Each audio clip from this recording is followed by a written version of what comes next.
اللہ کہے گا یہ تھوڑی کہ جس سائنسدان نے اٹھ کے جو مرضی پھینک دی تم نے اس کو اس بیس پہ مان لیا کہ سائنسدان کہہ رہا ہے, حالانکہ سارے کہہ بھی نہیں رہے ہیں. یا تو اجماعی مسئلہ ہوتا ہے نا سائنسدانوں کا, کہہ بھی نہیں رہے ہیں, وہ تو کہنے ایک تھیوری ہے, وہ میں بھی ہو سکتا ہے ایسے ہوا ہو. دوسرا سائنسدان کہہ رہا ہے یہ نہیں ہو سکتا.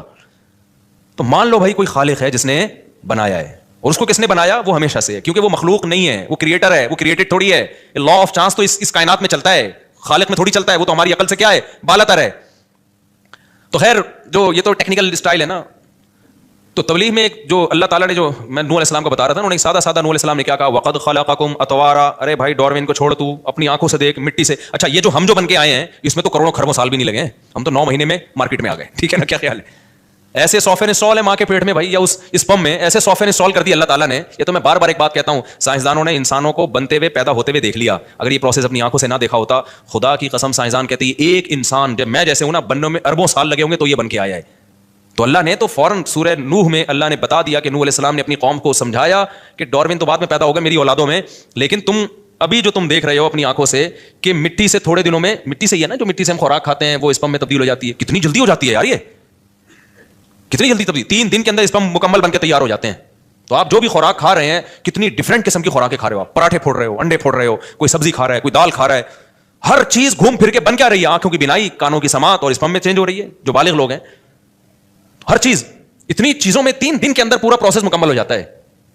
صرف ہماری باڈی کو گلوکوز فوراً بن جاتا ہے, ہم جب ڈھیلے ہو جاتے ہیں نا تو چینی اور یا میٹھا کھاتے ہیں تو فوراً انرجی ملتی ہے. لیکن باقی جو پروٹین ہے یا اور جو ہماری باڈی میں ریکوری ہوتی ہے وہ 3 دن سے لے کے 10 دن جو بھی ڈاکٹروں کی آ رہا ہے وہ میڈیکل سائنس کی, لیکن بہت جلد وہ سارا پروسیس کمپلیٹ ہو جاتا ہے. سب فٹ فاٹ ہو گئے, بن ٹھن کے تیار 3 دن کے اندر, ٹھکا ٹھک ایسی مشین کے اندر لگی ہوئی ہے, جو مرضی کھائے گا. تبھی یہ زیادہ کھانے پینے کو فوکس بھی نہیں کیا کرو, یہ بھی ذہن میں رکھو. اچھا کھاؤ, برگر پیزے اور یہ ٹوپی ڈرامہ چیزیں چھوڑ دو, لیکن اگر آپ کے پاس ڈاکٹروں کے مشورے کے مطابق کھانے کے پیسے نہیں ہے, کیٹو ڈائٹ کے نام پہ بھی لوگ بہت وہمی ہو گئے ہیں. ڈاکٹروں کی فیلڈ میں ٹانگ نہیں اڑاتا, لیکن لوگ پاگل ہوتے جا رہے ہیں, یہ نہیں کھاؤ وہ نہیں, اتنا زیادہ ایسا کر لیا ہے نا. اللہ نے ہماری باڈی کو ایسا بنایا میرے بھائی کہ اس کو ابھی تک پوری طور پہ سمجھا گیا ہی نہیں ہے. مجھے یاد ہے بچپن میں ایک ڈاکٹر کا مضمون پڑھا تھا بڑا زبردست. اس نے کہا بھائی میرے پاس تو میں غریب آدمی گوشت کے پیسے نہیں ہوتے, نام کھانے کے پیسے نہیں ہوتے. وہ ڈاکٹر نے بڑا اچھا مشورہ دیا, اور وٹامن سی کے لیے کینو مالٹے میں نہیں کھا سکتا. اس نے کہا شیر صرف گوشت کھاتا ہے, وٹامن سی بھی پورا ہوتا ہے اس کا, ٹھیک ہے نا, حالانکہ گوشت میں وٹامن سی ہوتا ہے کیا. کبھی دیکھا سیب میں امیون سسٹم کمزور ہوا ہوا ہے, زکام کھانسی ہو رہی ہے تو وہ سنترے کا جوس بنا کے پی رہا ہے. وہ صحرائی لوگ صرف ستو پہ گزارا کر لیتے ہیں. جو غریب علاقے ہیں نا, آپ افریقہ میں جائیں اور یہ صحراؤں میں ستو, گندم کا ستو, اسی ستو سے سب کچھ مل رہا ہے بھائی. ان کو نہ وٹامن سی کی کمی ہو رہی ہے, 90 سال کی عمریں ہو رہی ہے ان کی. تو میڈیکل سائنس حرف آخر نہیں ہے. وہ ڈاکٹر جو ایکسپرٹ ڈاکٹر ہے وہ بھی مانتے ہیں, ہاں جب اللہ نے آپ کے پاس وسائل دیے ہیں تو پھر آپ سب کچھ کھائیں, لیکن نئی وسائل دیے ہیں تو ٹینشن لینے کا نہیں ہے. اسی روٹی سے ساری ضرورتیں اللہ پوری کرے گا. ایک ڈاکٹر نے مجھے بتایا, بہت ایکسپرٹ ڈاکٹر ہے, انہوں نے کہا کہ ٹیسٹوں پہ زیادہ نہ بھروسہ کیا کرو, یہ والی کمی آ گئی تو آدمی ٹینشن میں جا رہا ہے. دیکھو کچھ ہو تو نہیں رہا نا, ٹھیک ہے نا. جیسے وٹامن سی کی کمی آ گئی ٹیسٹ میں, لیکن آپ کو کچھ بھی نہیں ہو رہا, نہ نزلہ ہو رہا ہے, نہ کھانسی ہو رہی ہے, نہ کوئی بیماری ہو, تو سیٹ ہے یار. ہونا ایسی کی تیسی ٹیسٹ کو اٹھا کے کیا کرو, بکری کو کھلا دو. مجھے اسپائلوریا کا مسئلہ تھا میرے ساتھ نا, ہے ابھی بھی, تو مجھے کچھ ہو نہیں رہا تھا پیٹ میں. مجھے ایک دو ڈاکٹروں نے بتایا اسپائلوریا بہت خطرناک, اور یہ کینسر, اور ٹھیوں ایسا بنا دیا. میں گئے کام سے بھائی, اب تو گئے بھائی, مرے بھائی, اب تو کینسر ہونے والا ہے. تو ڈاکٹر نے بلڈ ٹیسٹ کروایا. انہوں نے کہا, پھر ایک ڈاکٹر نے کہا بلڈ سے نہیں پتہ چلتا بھائی, اسٹول ٹیسٹ ہوگا, خان کی لیب میں کرواؤ. وہ زبردست یہ اسپائل. پھر میں نے ویڈیوز دیکھی انٹرنیٹ پر, وہ اسپائلوریا ہوا ایسا جرثیمہ جو ہے نا, اسپائلورائے اصل جو اس کا لفظ ہے نا. بہت بڑے ایکسپرٹ کے پاس میں گیا. انہوں نے بولا بھائی کیا ہو کیا رہا ہے, پراٹھے کھا رہے ہو کتنے؟ میں نے کہا 2 کھا لیتا ہوں. ہضم ہو رہے ہیں؟ میں نے کہا ہو رہے ہیں. اور کہنا اور کیا کرنا ہے اور کیا چاہیے؟ جب 2 پراٹھے پھوڑ رہے ہو صبح 3 انڈوں کے ساتھ, اللہ معاف فرمائے, نظر بس سے اللہ بچائے, اور ملائی کی وہ بھی کھا جاتے ہو, اور نہاری کھا لیتے ہو, آپ کی ویڈیوز ہم نے دیکھی ہیں, پائے بھی پھوڑ دیتے ہو, اور کیا چاہیے؟ کیا کرنا ہے میدے کا, اور کچھ ہو رہا ہے؟ میں نے کہا ایسیڈیٹی ہوتی ہے. انہوں نے کہا اس میں یہ بھی نہ ہو تو پھر کیا ہوگا بھائی؟ اور وہ بھی جب ہوتی ہے جب نیند نہیں آتی.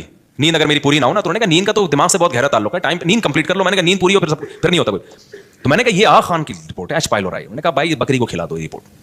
کیا کرو, یہ ڈاکٹر کی بات کر رہا ہوں, اب ڈاکٹر خود الجھے, مجھے کوئی ملامت نہ کرے کہ ڈاکٹر کوئی کہے کہ نہیں اسپائلورائے کو ہلکا لے رہا ہے. بھائی مجھے وہ ڈاکٹر نہیں بتایا کوئی. انہوں نے کہا ٹینشن لینے کا, یہ سب کا ٹیسٹ آئے گا, یہی آئے گا. ہو نہیں رہا تو کیا ضرورت ہے یار رپورٹیں لینے کی. تو نیٹ پہ جب آدمی سرچ کرتا ہے نا, باولا ہونے کے علاوہ کچھ بھی حاصل نہیں ہوتا. خوب سمجھ لو, انٹرنیٹ پہ بھروسہ نہ کیا کرو, نیٹ پہ سنا کرو ڈاکٹروں کو, لیکن اپنے محلے پڑوس کے ڈاکٹر سے نا تھوڑا سا مشورہ لے لیا کرو کہ یہ کیا ہے. خیر ہے, یہ ایک بیماری ہے, اگر کوئی اس کی جو علامات ہیں تو پھر اس کا علاج کرانا ضروری ہے. علاج کرانا ضروری ہے. اس کا نہیں ہو رہا تو یہ سب کچھ نہ کچھ ہر وقت باڈی میں چل رہا ہوتا ہے, تو جانے دو. اچھا خیر, تو اب کیا مسئلہ ہے؟ تو انہوں نے بتایا کہ کوئی چیز کی کمی ہوتی ہے باڈی میں, باڈی خود ہی اس کا متبادل تلاش کر لیتی ہے. صرف ایک وٹامن ڈی کے بارے میں کہتے ہیں, وہ 40 سال کے بعد اگر وہ کم ہے نا تو وہ لازمی سپلیمنٹ لینے پڑیں گے, باقی سب کچھ ہو نہیں رہا تو سب سیٹ ہے, ٹھیک ہے نا. جب تک کوئی آپ کو محسوس نہیں ہو رہی نا کوئی بیماری, تو اس کو ٹیسٹوں پہ نہ جاؤ سوائے وٹامن ڈی کے. اچھا خیر, تو کہاں سے کہاں بات چلے گی. تو میں کہہ رہا تھا اتنا پیچیدہ سسٹم اللہ نے بنا دیا باڈی کے اندر یار. وہ صرف ستو پہ پل رہا ہے گاؤں دیہات کا آدمی, اس کی باڈی ہر چیز کہاں سے لے رہی ہے. شیر صرف گوشت سے سارے وٹامن منرلز پورے کر رہا ہے, سب کچھ مل رہا ہے اس کو. اتنا پیچیدہ سسٹم, اتنا بہترین نظام. اچھا ہم جو بھی کھا رہے ہیں, آنکھوں کی بینائی بھی تیز ہو رہی ہے, کانوں کی, جو بھی سمرات, پیزا برگر نہیں ہے, یہ ذہن میں رکھو. پیزا برگر سے آنکھوں کی بینائی تیز نہیں ہوتی. جو میٹھے لڈو مٹھائیاں پھوڑ رہے ہو, یہ نہیں کھانا شروع کر دینا کہ چونکہ اللہ بہت بڑا ہے, اور اللہ جب ستو پہ ایک گاؤں دیہات کے آدمی کو زندہ رکھ سکتا ہے تو مجھے لڈو پہ زندہ کیوں نہیں رکھ سکتا. میٹھا آپ کو بہرحال, اور یہ چینی کی صورت میں جو میٹھا یہ چھوڑنا پڑے گا. شہد پہ اگر میٹھا کھانا ہے تو شہد کھاؤ. اچھا خیر, تو کچھ چیزیں تو نیچرل ہی نہیں ہے نا. یہ جو پیزے برگر اور یہ سفید آٹے کی یہ جو اور میدے ویدے, یہ تو نیچرل تھوڑی ہیں, یہ تو انسان کی خوراک. یہ تو گوروں نے آ کے ہمیں ان فضول چیزوں پہ لگا دیا. خیر, تو اللہ کا نظام کتنا عجیب ہے میرے بھائی. جو بھی کھا رہے ہیں ہم, آنکھوں کی بینائی تیز ہو رہی ہے, کانوں کی سماعت تیز ہو رہی ہے, اور اللہ کہتے ہیں اس سے اسپم بن رہے ہیں. وہ تھوڑے دنوں میں اربوں خربوں, یہ لا آف چانس کے تحت ہو رہا ہے. ایسا ہے بھائی, اتفاق سے ماں میں ایسے سافٹ ویئر انسٹال ہو گئے ہیں بائی چانس جو ہے وہ باپ کے ایسے سافٹ ویئر انسٹال ہو گئے ہیں کہ پراٹھے سے اسپم بن رہے ہیں بھائی. یار اسپم کو دیکھو اور پراٹھے کو دیکھو, کوئی میچنگ ہے؟ کسی سائنسدان کے پاس پراٹھا لے, میں تو چونکہ پراٹھے کھاتا ہوں نا تو اس لیے میں وہ مثال دوں گا, ورنہ سے پراٹھے سے نہیں. اور پراٹھا بھی کوئی کھانے کی چیز نہیں ہے, عادت پڑی ہوئی ہے ہمیں, اور وہ بھی ہم اسی اصول کے تحت کہ اللہ سے ہوتا ہے, غیر اللہ سے کچھ نہیں ہوتا. کہیں تو اللہ کو لاؤ نا بھائی. اب یہ تھوڑی کہ پراٹھے چھوڑ دیں یار, اتنا بھی آپ سائنس کو, ڈاکٹروں کو لفٹ نہیں کراؤ. تو لا آف چانس کے تحت کیا ہو رہا ہے کہ جی پراٹھوں سے کیا بن رہے ہیں, اسپم بن رہے ہیں. اور اتفاق سے مرد الگ بن گیا, عورت الگ بن گئی, ایک ہی مخلوق سامنے نہیں آئی ہے. تو یہ جو میں نے مثال دی تھی نا 10 سکوں والی, اس میں تو 10 ارب دفعہ یہ عمل تھا, 10 ارب لوگ کر رہے ہو, تو ایک میں اس بات کا چانس ہے. یہ جو ہو رہا ہے نا اس کائنات میں, پوری کائنات بن گئی, ستارے, سیارے, زمین سورج کے ارد گھوم رہی ہے. تھوڑا سا فاصلہ بڑھ جائے تو سورج کی طرف سے آزاد, تھوڑا سا کم ہو جائے تو سورج پہ جا کے ٹکرا جائے گی. ایسے بالکل لگ رہا ہے کوئی پلگ پانا لے کے نا کوئی نٹ بولٹ ٹائٹ کر رہا تھا زمین کے نٹ بولٹ ٹائٹ کر رہا تھا, اور اس کو 23 ڈگری پہ جھکا دیا زمین کو. زیادہ بھی نہیں جھکایا, زیادہ جھکائیں گے نا یہ دن اور رات کا ڈفرنس بہت زیادہ بڑھ جائے گا, اور سردی میں بہت زیادہ سردی پڑے گی, گرمیوں میں اس سے بھی زیادہ گرمی. چیک اپ آباد والے تو ابلنا شروع ہو جائیں گے گرمیوں میں اگر زیادہ اللہ نے یہ کر. ایک خاص 23, نہ 24 نہ 22. یار ایسی ایڈجسٹمنٹ یار, ایک لگ رہا ہے کوئی پلک پانا لے کے بیٹھا ہوا تھا, اسکرو سے ٹائٹ کر رہا تھا زمین کو کہ اتنا جھکانا ہے اس کو, اس سے زیادہ بھی نہیں, اس سے کم بھی نہیں, اور اتنی اسپیڈ سے سورج کے ارد گھمانا ہے اس کو, نہ اسپیڈ زیادہ کرنی ہے نہ اسپیڈ کم کرنی ہے. پوری ایک بہترین ایڈجسٹمنٹ ہے. یہ تو خربوں سے ضرب دیں, پھر بھی یہ اتفاق ناممکن. میں نے 2 ہفتے پہلے ایک مثال دی تھی نا کہ ایک سائنسدان نے کہا ہے کہ ایسا ہی ہے جیسے کچرا پڑا ہوا ہے اور خربوں سال میں اس سے ایک بوئنگ طیارہ بن کے تیار ہو گیا اتفاق سے. تو وہ جتنا امکان اس کا ہے اس سے بھی کم امکان اس کائنات کے بننے کا ہے. تو اب نوح علیہ السلام نے کیا سمجھایا, وقد خلقکم اطوارا, دیسی دلائل دیے نوح علیہ السلام نے دیسی انداز سے. ابے تو اپنی آنکھوں سے دیکھ رہے ہو, مٹی سے اسپم بنتے ہیں, اسپمس ماں کے پیٹ میں جا کے جمے ہوئے خون میں تبدیل ہو جاتا ہے, جمع ہوا خون جو ہے وہ گوشت میں تبدیل ہو جاتا ہے, گوشت میں آنکھیں, ناک, کان, دل, دماغ, جگر لگ رہے ہوتے ہیں, پھر ماں کے پیٹ سے باہر آتا ہے, کیسا رو رہا, چیخ رہا ہے اور آوازیں کس رہا ہے, پھر اس کی مسکراہٹ, ہر چیز بچے کے حساب سے اللہ نے اس میں رکھ دی ہے. دیکھو بچے چونکہ معصوم ہوتے ہیں, کسی کام کے نہیں ہوتے, کوئی کما کے کھلاتے ہیں, ہر چیز میں آپ کے محتاج ہیں, تو انسان کے لیے تو بہت بڑے بوجھ بن جاتے ہیں, کوئی نہیں پالتا ان کو. لیکن ان کے چہرے پہ اللہ نے ایک لکیریں ڈال دی ہیں جس کو چائلڈ اسکیما کہتے ہیں, یا اسکیم کہتے ہیں, میں یہ لفظ بھول گیا ہوں, چائلڈ اسکیما کہتے ہیں میرا خیال, چائلڈ اسکیما. یہ ایسی لکیریں بچوں کے چہرے پہ پڑی ہوتی ہے نا کہ اس پہ آٹومیٹکلی انسان کا دل اس کی طرف کھینچا چلا جاتا ہے. یہ جانوروں کے بچے میں بھی ہوتا ہے. بلی جو اپنے بچوں سے محبت کرتی ہے نا, اس کے چہرے پہ, بلی کے بچوں کے چہرے پہ الگ سی معصومیت نظر آئے گی آپ کو. خدا کی قسم کوئی بڑا مصور بیٹھ کے جب تک یہ لکیریں نہ بنائے نا, کہ ایسی لکیریں ڈیزائن کرو کہ دیکھتے ہی اس کے طرف دل کھینچا چلا جائے. بچے کی مسکراہٹ اور بڑے کی مسکراہٹ میں زمین آسمان کا فرق ہے. بچے کی معصومیت میں, بڑے کی معصومیت میں, بڑے میں معصومیت ہوتی نہیں ہے, رو رہا ہوتا ہے, دل چاہتا ہے 2 تھپڑ لگا کے خاموش کرا دو اس کو. ویسے تو آج کل بچوں کے بارے میں بھی ماؤں کا دل یہ کر رہا ہوتا ہے کہ 2 تھپڑ لگا کے, لیکن بچے پہ کوئی مصیبت آتی ہے جو اس کا چہرہ جس طرح سے بنتا ہے نا, وہ بڑے کا چہرہ ویسا نہیں بنتا, کیونکہ دل فوراً کھینچا چلا جاتا ہے اس کی طرف. تو یہ اس کے چہرے پہ کچھ لکیریں قدرت نے بنائی ہیں, اسی حساب سے بنائی ہیں, کیونکہ یہ سوسائٹی کے لیے فی الحال کسی کام کا نہیں ہے. اس کو خدمت چاہیے, کون خدمت کرے گا بھائی. اس کے چہرے پہ ایسی لکیریں ڈال دو جو اس کو دیکھے اس کو اس پہ پیار آئے. تبھی دیکھیں بچے, ہم بچوں کی تکلیف برداشت نہیں ہوتی ہے انسان سے, بہت ترس آتا ہے بچوں کے اوپر. کہیں بھی ظلم ہو رہا ہو نا, بڑوں پہ ظلم ہو رہا ہو, اس پہ انسان کا دل اتنا پگھلتا نہیں ہے. بچوں پہ ہو رہا ہے ایک دم دل پگھلنا شروع ہو جائے گا, کیوں, ان کے چہرے پہ الگ سی معصومیت ہے. تو معصومیت کیا ہے, وہ لکیریں ہی تو ہیں. وہ کچھ لکیریں اللہ نے ایسی اس اسٹائل کی بنا دی ہیں, ان کی آنکھوں کو ایسا بنا دیا ہے کہ وہ کھینچتا ہے اپنی طرف لوگوں کو. موسیٰ علیہ السلام کو جب فرعون نے صندوق سے نکالا ہے تو فرعونی کا تو ارادہ تھا قتل کرنے کا, لیکن قرآن کیا کہتا ہے, وَأَلْقَيْتُ عَلَيْكَ مَحَبَّةً مِّنِّي, اے موسیٰ ہم نے تیرے چہرے پہ ایک ایسی معصومیت ڈال دی, اور ایسی اللہ نے کچھ چہرے پہ لکیریں بنا دی کہ محبت جو دیکھتا تھا اس کا دل کھینچا چلا جائے. یار اتنا پیارا بچہ, بھائی اس کو قتل مت کرو, بھائی اس کو قتل. فرعون جیسا سخت دل آدمی بھی بالآخر اس نے قتل کا ارادہ ترک کر دیا. تبھی تو کہتے ہیں جو بچوں کے قاتل ہوتے ہیں بڑے ظالم ہوتے ہیں, اس لیے کہ یار ان کو دیکھ کے پیار کرنے کا دل چاہتا ہے بچوں کا. اس لیے مجھے وہ بہت ہی کوئی بے شرم لگتا ہے جو بچوں پہ زیادتی ظلم کرتا ہے، بچوں پہ مارتا پیٹتا ہے ان کو۔ میں تبلیغ کی بات بتا رہا تھا کہ یہ جو 2-3 بیسک چیزیں ہیں نا، تبلیغ والے اسی کو پوری دنیا میں لے کے چلتے ہیں، یہ بیسک ہیں۔ اللہ سے ہونے کا یقین آ جائے اور اللہ پہ اعتماد آ جائے، اللہ پہ توکل آ جائے۔ میں نے تبلیغ والوں کو نہیں دیکھا کہ وہ جب کوئی مصیبت آئے نا تو وظیفوں میں لگے ہوئے ہوں، کیونکہ اکثر یہ واقعہ بتایا جاتا ہے بھائی 2 رکعت صلاۃ الحاجت پڑھ کے اللہ سے میرے والد صاحب تبلیغ میں لگاتے تھے نا، کوئی پریشانی آتی 2 رکعت پڑھ کے اللہ سے مانگتے تھے۔ یہ صلاۃ الحاجت کے نام سے کوئی حدیث میں نماز نہیں ہے، لیکن نام دینے میں کوئی حرج نہیں ہے۔ حدیث میں آتا ہے جب بھی کسی کو کوئی مشکل ہو نا 2 رکعت پڑھ کے اللہ سے مانگے، تو اس کا نام بعد میں آسانی کے لیے صلاۃ الحاجت رکھ لیا۔ تو یہ چیز نظر آئے گی آپ کو تبلیغ والوں میں۔ اچھا، تبلیغ والے بدعت کے خلاف ایسے بیان نہیں کرتے کہ تیجا غلط ہے، 40واں غلط ہے، فلانا غلط ہے، ڈمکانا، کبھی نہیں سنا ہوگا، لیکن میں نے دیکھا جو تبلیغ میں وقت لگاتے ہیں آٹومیٹیکلی تیجے 40ویں ان کی زندگی سے ختم، آٹومیٹیکلی بغیر کسی تقریر کے، کیونکہ مزاج یہ بن جاتا ہے بھائی اللہ کے حکم کو نبی کے طریقوں پر پورا کرنا ہے۔ اب ان کو یہ تو سب کو پتا ہے نبی نے تو تیجا نہیں کیا، نبی نے تو 40واں نہیں کیا، تو آٹومیٹیکلی بہت سارے کام موضوع بنا کے نہیں ہوتے، خود بخود۔ ایک 4 شادیوں والا رہ گیا تبلیغ میں، اس پہ پتہ نہیں کب آئیں گے وہ لوگ۔ خیر، ایک عالم نا اعتراض کر رہے تھے تبلیغ والوں پر، میرے شیخ ہیں حضرت مفتی عبدالرحیم صاحب، ان کے پاس بیٹھ کے کہ حضرت یہ ریونڈ میں سارے علماء کو کیوں بیان نہیں کرنے دیتے، ریونڈ کے اسٹیج سے فلانے کو بلائیں، یہ صرف ان علماء کو بیان کرواتے ہیں جن کا تبلیغ میں وقت لگا ہوا ہے۔ تو ہمارے استاد ان کو سمجھا رہے تھے بھائی ایک نیٹ ورک ہے، ایک طریقہ ہے، تو اس میں ظاہر ہے جب تک ایک ان کی پالیسی ہے کہ اس سے گزر کے نہیں جائے گا تو کام کی نوعیت سمجھے گا نہیں۔ تو کہا نہیں اتنے بڑے بڑے علماء، بھائی بڑے بڑے علماء ہیں وہ اپنے ممبر پہ صحیح کام